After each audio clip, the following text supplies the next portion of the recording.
Olá, seja bem-vinda ao Na Sala da Gineco. Hoje a gente vai falar sobre um tema que ainda é um pouco tabu para todas as mulheres. Muitas mulheres sofrem com esse problema e não falam para ninguém, às vezes não falam nem para sua própria ginecologista. Então hoje a gente veio falar um pouco sobre incontinência urinária. Esse tema é um tema que a gente vê muito nos consultórios, principalmente eu e a minha convidada de hoje, que também é especialista nessa área. E a gente vai trazer um pouco das dúvidas das pacientes hoje e conversar um pouco sobre isso. Vem nos acompanhar no programa de hoje.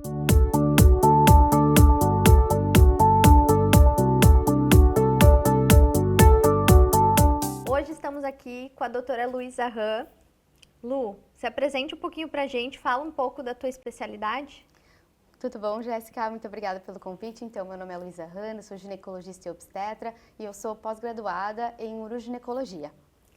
Então, hoje a gente vai falar um pouco desse assunto que a gente vê bastante em consultório, né, Lu? Bastante. E vamos começar com a pergunta que é a pergunta-chave, eu acho, do programa. O que é a incontinência urinária?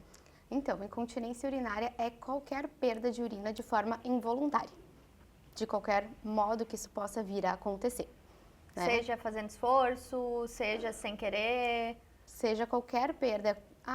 Não precisa ser uma perda em grande quantidade. Qualquer pequena perda de urina de forma involuntária é considerada incontinência urinária. Certo.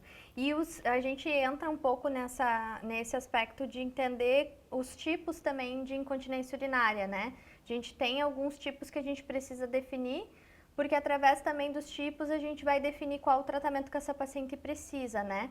Existem aquelas pacientes que perdem quando faz força e existem as pacientes que perdem de uma maneira diferente, né?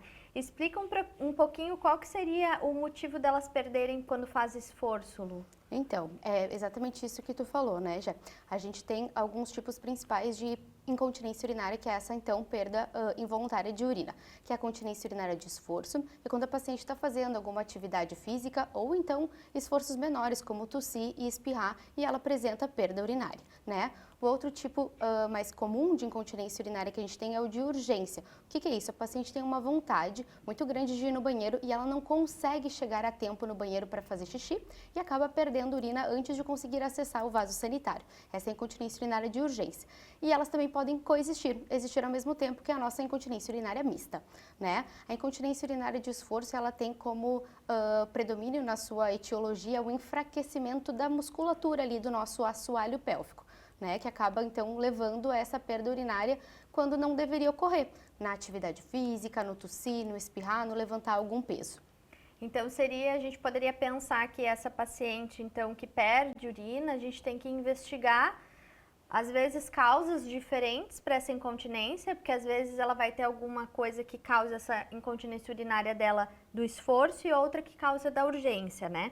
Tu comentou dessa questão da deficiência do assoalho pélvico, que a gente é aquela sustentação, é aquela como se fosse os músculos ali da parte de baixo da nossa bacia que seguram todos os nossos órgãos ali. Isso. E um dos órgãos é a bexiga que está ali dentro desse... Isso, que dá uma sustentação adequada ali, né, para a musculatura da uretra e tudo mais, né? Tá. E falando um pouquinho da incontinência do esforço, por exemplo, a gente fala muito de não só a bexiga em si, né? A gente fala do caninho da saída da uretra ali. E essa musculatura é uma musculatura importante, é uma musculatura que ajuda nessa continência do esforço. E por isso eu queria entrar um pouquinho na questão dos exercícios. Por que quando a mulher faz, às vezes, algum exercício maior, ou tosse, ou às vezes faz força, por que ela perde a urina, assim? Mecanismo, tu consegue dar uma ideia pra gente? Exatamente pelo enfraquecimento da musculatura, né? Tem algumas situações que são fatores de risco para levar que essa musculatura fique mais enfraquecida, como multiparidade. O que é isso? São mais do que 2 filhos ao longo da vida, né? De gestações, também a via de parto, se nasceu de parto vaginal, se nasceu de parto cesárea, o sobrepeso, a obesidade, o excesso, né, de peso ali impulsionando esse assoalho pélvico, algumas situações crônicas como pacientes que têm tosse crônica por algum motivo ou são constipadas cronicamente, acabam evacuando 1, 2 vezes na semana, né? Uhum. Isso acaba gerando, na verdade, um aumento da pressão intraabdominal que acaba causando um excesso de força, né? Ali sobre o assoalho pélvico, acaba enfraquecendo essa musculatura. E com isso, esse canalzinho, né, que tu comentou, que é a uretra, acaba não fechando mais de forma adequada no momento da atividade física ou do esforço físico, como tu se espirrar. Quando a gente tosse, espirra, levanta um peso, faz uma atividade física, esse canalzinho deveria ficar fechado por uma coisa que se chama esfíncter, né? E esses fatores de risco que eu mencionei fazem com que a gente tenha um enfraquecimento dessas estruturas todas e esse esfíncter já não feche de forma adequada e acabe gerando então a perda de urina no esforço. Certo. Lu, outra pergunta que às vezes surge no consultório e que é uma coisa que a gente precisa conversar é quando a incontinência urinária ela vem depois da gestação, né? Antes você comentou que o fato da mulher ter mais filhos, então ter mais gestações em si, já aumenta o risco, né? Muitas vezes independente se é cesárea ou se é parto. Exatamente. E o parto normal às vezes pode ter, dependendo até do tamanho do nenê, pode levar a uma piora também. Isso. Então, hoje no teu consultório, tu tem pacientes que se queixam dessa incontinência urinária logo após a gravidez? Não só logo após, quanto durante a gravidez, né? Porque a gravidez é um desses momentos que a gente tem um aumento da pressão intraabdominal e dessa sobrecarga sobre essa musculatura ali da bacia, que tu comentou que é o nosso assoalho pélvico, né? Então, sim, apesar de ser comum, não é normal, porque nenhuma perda de urina, independente da idade, independente do momento de vida, é normal, né? Várias mulheres ao longo da vida vão apresentar incontinência urinária, mas ela nunca é normal. Então, assim, acaba sendo comum durante a gestação e após, exatamente por esse aumento de sobrecarga do assoalho pélvico. E a gente tem tratamento para isso. A paciente não vai ficar incontinente pro resto da vida, ela não precisa ficar incontinente, né? Normalmente, nessas pós-parto, elas acabam sendo mais transitórias, com algumas medidas... com algumas medidas mais tranquilas, assim, comportamentais, fisioterapia, não medicamentosas, não cirúrgicas, a paciente já fica bem. E às vezes é isso, né? Às vezes ela vai ter, talvez, esse período na gestação de incontinência urinária que a gente tem que tratar, mas isso também é um sinal, né? Porque se essa paciente está tendo, às vezes, alguma perda durante a gestação, ela é uma paciente que talvez tenha um fator de risco também maior para desenvolver no futuro, né? Exatamente. E eu tenho um caso muito legal do consultório, que era uma paciente que ela veio para mim a primeira vez porque ela estava com incontinência urinária de esforço. A gente tratou com fisioterapia, ela é uma paciente bem adepta, né? Ela faz tudo bem direitinho e ela engravidou e agora durante a gestação, que poderia piorar, ela não está apresentando incontinência urinária. Então, porque provavelmente talvez reforçou assoalho, aquela né? musculatura que a gente comentou. Que legal, Lu, que legal. E um pouco a gente entra também na ideia da menopausa, né? A gente percebe muito que a incontinência urinária acaba vindo mais ali na quarta, quinta década de vida da paciente.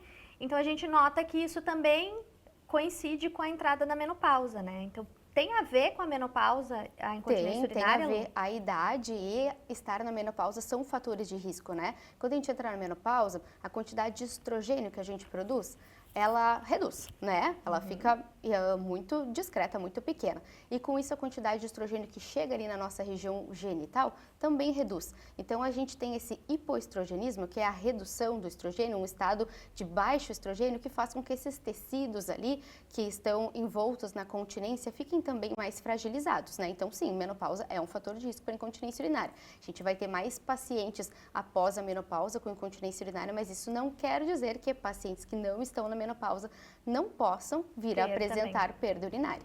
Entendi. Talvez essa paciente lá do nosso pré-natal que teve incontinência urinária é uma paciente que também a gente tem que estar mais atento depois quando ela entrar na menopausa. Isso, né? Exatamente. E essa questão da menopausa e da idade faz com que muitas pacientes acham que faz parte do envelhecimento.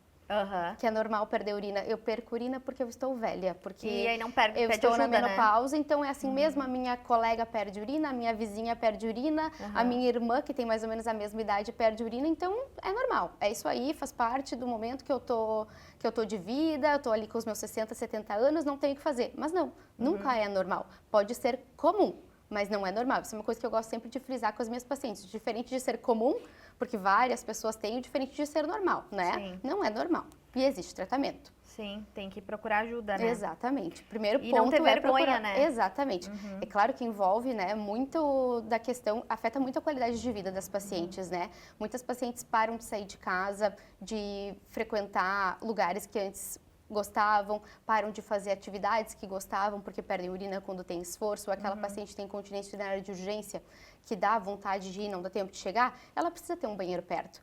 Então ela não vai ir fazer um passeio. Exato. Ela não vai passar 5 horas fora de casa num passeio porque ela não vai ter um banheiro perto. Então a paciente começa a se isolar, deixa de frequentar os lugares que gosta. Muitas vezes tem paciente que perde durante a relação sexual, então acaba deixando de ter relação sexual por causa da perda urinária, porque sente vergonha. Então afeta muito a qualidade de vida dessa mulher, né? Sim. E muitas vezes a paciente tem vergonha de procurar ajuda. Mas o primeiro passo para a gente conseguir melhorar a qualidade de vida dessa mulher é que ela vá ao seu ginecologista e fale sobre o que está acontecendo, né? Sim. Porque a gente tem muita coisa que a gente pode fazer para ajudar. Muito mesmo, né? E às vezes quando ela entra na menopausa, por exemplo, é o momento que às vezes ela se aposenta, é o momento que ela tem mais que ela tem tempo, né? para poder sair, né? É o momento que ela tem tempo, que ela pode fazer as viagens dela, que ela pode, né, tá mais tranquila e aí acaba deixando de fazer ou de brincar com os netos, de visitar os netos, acaba deixando de aproveitar esse momento tão legal da vida, né? Por causa da incontinência urinária. Sim. E não precisa. E às vezes, sabe que eu me pego às vezes na farmácia e tu vê no corredor ali dos absorventes, tem até alguns absorventes que são especializados para incontinência urinária feminina. Eu fico chocada com aquilo, eu não sei se tu Eu fica. tenho um certo ranço. Eu também. Principalmente quando eu vejo propaganda na TV. A propaganda não deveria ser fraldas para incontinência urinária. Era assim, você tem incontinência urinária, procure seu ginecologista. Você não precisa usar uma fralda, tem tratamento. Sim, eu também fico com esse ranço aí. E aí, vamos falar um pouquinho de tratamento então, né, Lu? Porque eu acho que se a gente, né, fala tanto sobre procurar ajuda, Exato, né? claro. Vamos tentar passar um pouco também do que a gente costuma fazer de primeira linha, assim, no tratamento da incontinência urinária no consultório. Então, o que a gente tem de primeira linha, né? O que a gente fala quando a gente diz de primeira linha? É aquilo que é o padrão ouro do tratamento, é o tratamento inicial para todas as mulheres, né? São modificações do estilo de vida, né? E a gente investe muito nesse ponto porque tem melhora, né? Várias pacientes melhoram com medidas que são baratas, que não tem custo, né? Claro, algumas vão ter custo, como perder peso, talvez a gente precise investir em alguma coisa, mas que não tem efeito colateral, né? Então, assim, aquela paciente que está acima do peso, se ela perder, às vezes 5 ou 7% do seu peso, ela para de perder urina, a depender do quanto essa paciente está acima do peso, né? A paciente que tem constipação crônica, que vai 1 ou 2 vezes no banheiro para evacuar, a gente consegue melhorar, aumenta ali a ingesta de fibra, a ingesta hídrica. Tentar ir todo dia no banheiro, né? Exato. Umas fezes que não são tão duras, né? Que ela não vai precisar fazer tanto esforço, né? Procurar tratamento quando tem tosse crônica, avaliar alguns tipos de alimentos que podem estar envolvidos na incontinência, mais naquela de urgência, ver ali sobre quantidade de líquidos que toma, porque muitas pacientes acordam muitas vezes à noite para fazer xixi, que é uma coisa que incomoda elas também. E elas acordam com aquela vontade de ir correndo para o banheiro, não dá tempo de chegar, e aí acabou a noite, né? Não dorme bem, não recupera, não tem um sono reparador. Então, algumas medidas como reduzir os líquidos que toma 2 horas antes de dormir. Sim. Não é porque a pessoa não vai beber água, ela vai tomar a água e atingir aquela meta de ingesta hídrica dela ao longo do dia até 2 horas antes dela dormir.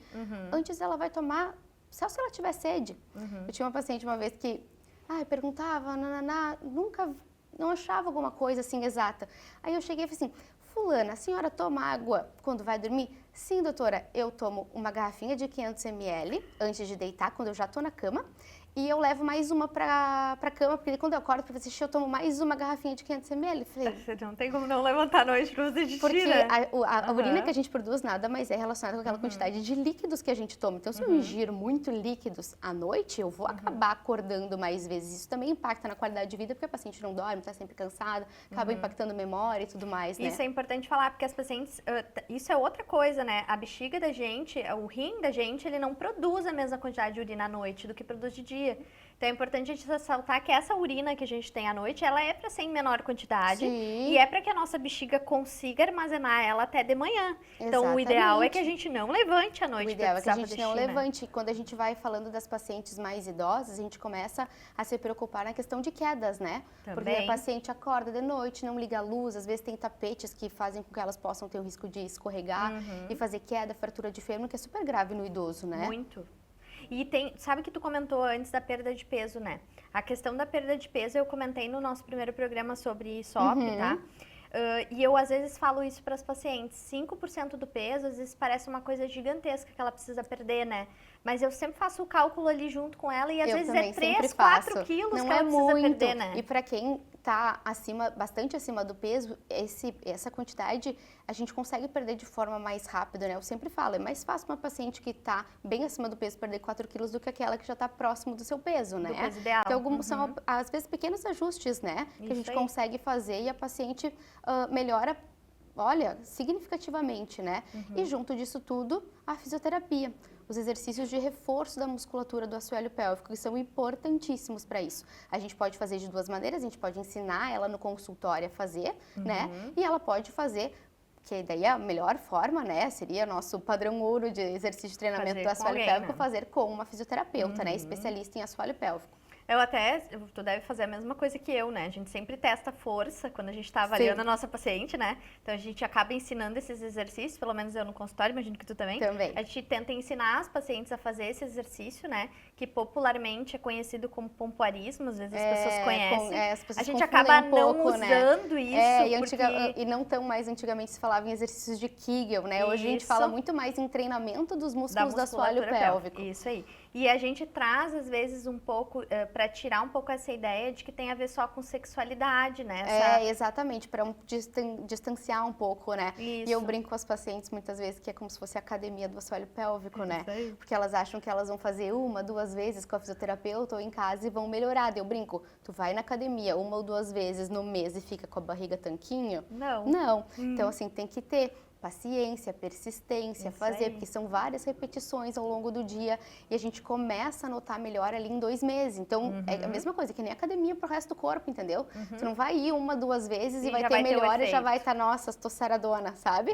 Então, tem que ter esse engajamento da paciente, que a gente sabe que é difícil, mas eu sempre tento mostrar para elas que isso funciona, porque realmente funciona.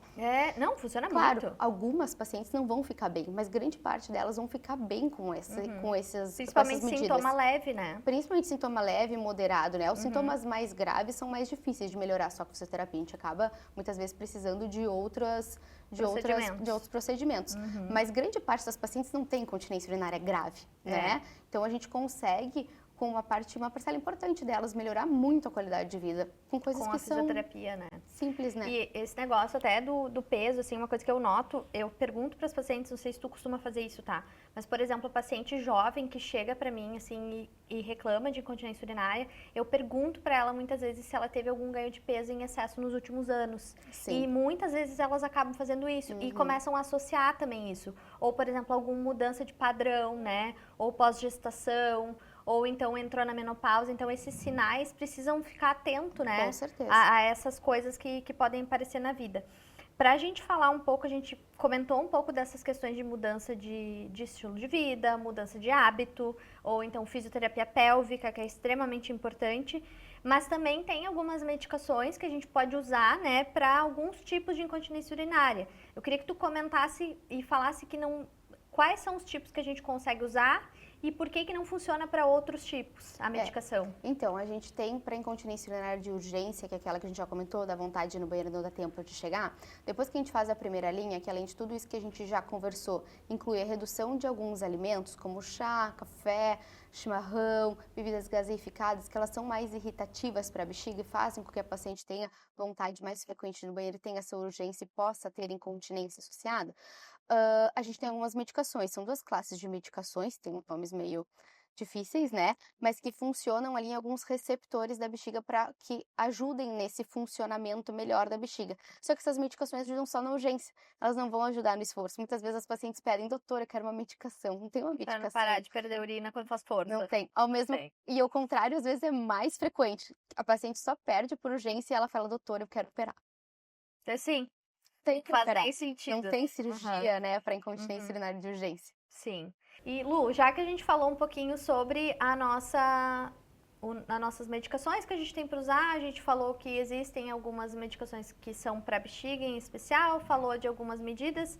Na cirurgia, a gente tem alguns casos em que a gente vai para cirurgia, que a gente pensa, a gente sabe que não são todas, né? como tu estava comentando antes das pacientes, né? A incontinência urinária de urgência, ela é uma coisa que ela é mais do músculo da bexiga. Então a gente não tem muito essa questão cirúrgica muito para ela, né? A gente até tem a questão de modulação, neurosacral, né? Isso. Mas não é uma coisa que a gente costuma, é um caso extremo mais, assim, né? Exato. Agora a gente tem como usar a cirurgia para os casos de esforço em alguns determinadas pacientes. Qual é a paciente que ela é candidata, assim, a essa cirurgia? Então, quando eu falei antes que não tem cirurgia para incontinência de urgência, quando a paciente vem pedindo a cirurgia, ela quer a cirurgia da telinha, né? E a cirurgia da telinha, ela é uma cirurgia para incontinência urinária de esforço. Quando é que a gente vai fazer a cirurgia da telinha? Que pode ser com telinha ou sem telinha, né? Que é o chamado sling, que tem com a telinha e que tem com uma faixinha de um tecido que fica em cima do músculo da barriga. A gente abre, tira um pedacinho e coloca embaixo ali da uretra, que é o canalzinho que traz a urina ali da bexiga, né? Quando que a gente vai lançar mão da cirurgia? Naquela paciente que fez a primeira linha, perdeu peso, corrigiu constipação, tosse crônica, fez fisioterapia bem certinho, bem aderente ao tratamento e não melhorou. Ou naquela paciente que já chega com uma incontinência grave, perde grande quantidade aos pequeníssimos esforços. Pacientes, por exemplo, que perdem ao mudar a posição. Elas levantam e perdem urina, elas sentem e perdem urina. Né? Então, é uma incontinência grave aos pequenos esforços. A gente sabe que não vai melhorar muito, pode até ter alguma melhora, mas a gente sabe que não vai melhorar muito uns 20, com fisioterapia. 30% ali, com fisioterapia, ela vai continuar perdendo e vai continuar impactando na qualidade de vida dela, né? Sim. Então, nessas pacientes, a gente acaba indo para a cirurgia, né? Sim. Muito bom, Lu. Agora tem algumas perguntas da nossa audiência para a gente responder, tá? A gente vai abrir o nosso quadro. A primeira pergunta é: noto que alguns exercícios me fazem perder urina na academia. Isso é normal?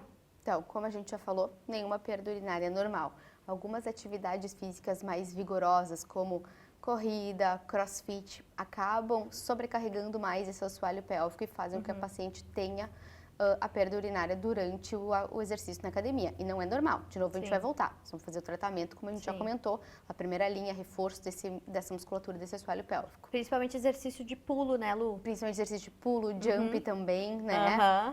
Que é muito comum, às vezes, Muito na academia, comum, né? Vai fazer em muito grupo comum. e tal, né? Às vezes a gente vê aqueles vídeos, né? A paciente levantando peso e perdendo urina e as pessoas acham incrível. Gente, não é normal. Verdade. E tem uma outra pergunta aqui que é interessante, a gente até comentou algumas coisas, mas acho que é bom a gente reforçar. Entrar na menopausa quer dizer que eu vou ter incontinência urinária? Não quer dizer que você vai ter. Nada do que a gente comentou quer dizer que você vai ter. Mas são coisas que são fatores de risco, né? Entrar na menopausa é um fator de risco. Entrar na menopausa isoladamente talvez não seja tão importante assim, mas sim, influencia, associado com mas outros associado fatores, né? com os outros fatores acaba aumentando essa chance da gente ter incontinência urinária, né? Sim. E tem algum alimento ou alguma coisa que a paciente possa consumir, chá, que ela trata a incontinência urinária? Aí que tá o perigo, né? Porque as pacientes adoram um chazinho para tratar alguma coisa. E aí elas começam a perder urina e começam a tomar chá porque acham que vão ajudar e acabam piorando, que é como a gente comentou, né? Café, chimarrão, chocolate, chás, bebidas gaseificadas, elas são irritativas para a bexiga de uma forma mais fácil assim, de a gente explicar, né? E acabam fazendo com que aquela musculatura fique mais hiperativa, né? Sim. Fique mais ativa do que o normal e a paciente acabe indo mais vezes ao banheiro, muitas vezes até sem incontinência urinária, né? A paciente vai 10, 15 vezes ao banheiro, que não é normal, né? O normal da quantidade de vezes que a gente ir ao banheiro é de cerca de 6 a 8 vezes ao dia. Também gosto de falar isso porque às vezes as pacientes vêm, doutora, eu urino muitas vezes ao longo do dia. Eu faço um diário miccional que a gente chama, aí tu vai ver a paciente vai 5, 6 vezes. Isso não é muito. Não é isso muito. Normal. Então, às vezes, a paciente só precisa entender que tá tudo bem, que daí ela fica Aham. mais tranquila, né? Sim. Mas tem pacientes que vão 10, 15 vezes ao longo do dia, levantam 5, 6 vezes à noite para fazer xixi. E isso pode vir acompanhado ou não de incontinência, né? E esses alimentos prejudicam, pioram ao invés de melhorar. Certo. Então tá, foi muito bom, Lu, foi maravilhoso. Acho que a gente conseguiu esclarecer algumas dúvidas bem legais sobre incontinência urinária. Tem bastante coisa ainda para falar. Bastante, né? É um assunto muito amplo, né? Tem muita coisa que a gente poderia falar, mas foi muito legal a gente conversar um pouquinho sobre esse tema que impacta tanto a qualidade de vida das mulheres, né? Aí. E que não precisaria, né? Então, tem tratamento, né? Como a gente falou. Exatamente. Então tá. Agora, Lu, se apresenta um pouquinho para o pessoal de casa, para a gente te conhecer um pouco mais, aonde a gente pode te encontrar, rede social se você tem. Então, eu moro em Novo Hamburgo, né? Eu atendo ali na região do Vale dos Sinos, tenho consultório em Novo Hamburgo, em São Leopoldo, vocês podem me encontrar lá. E nas redes sociais, eu uso praticamente só o Instagram, então é no @luisahan. Certo. Então tá, muito obrigada, Lu. Eu que agradeço pelo convite, foi ótimo estar aqui contigo hoje já. Obrigada, Lu. Então, vocês podem me encontrar, então, toda semana aqui, na segunda-feira, às 11h30 da manhã, ou no YouTube, no Spotify. A gente tem os nossos programas, se você não conseguir assistir no horário em que ele passa na TV. E se vocês quiserem encontrar nas redes sociais, vai ficar a minha rede social aqui embaixo, é @JessicaEnderle, doutora Jessica Enderle, para vocês me encontrarem no Instagram também. Então, por hoje a gente fica por aqui. Semana que vem a gente tem mais informação aqui no nosso programa. E semana que vem a gente vai falar sobre um assunto bem legal que também surge muita dúvida sobre isso, que é diabetes gestacional. A gente vai trazer uma convidada bem especial. Então, até semana que vem.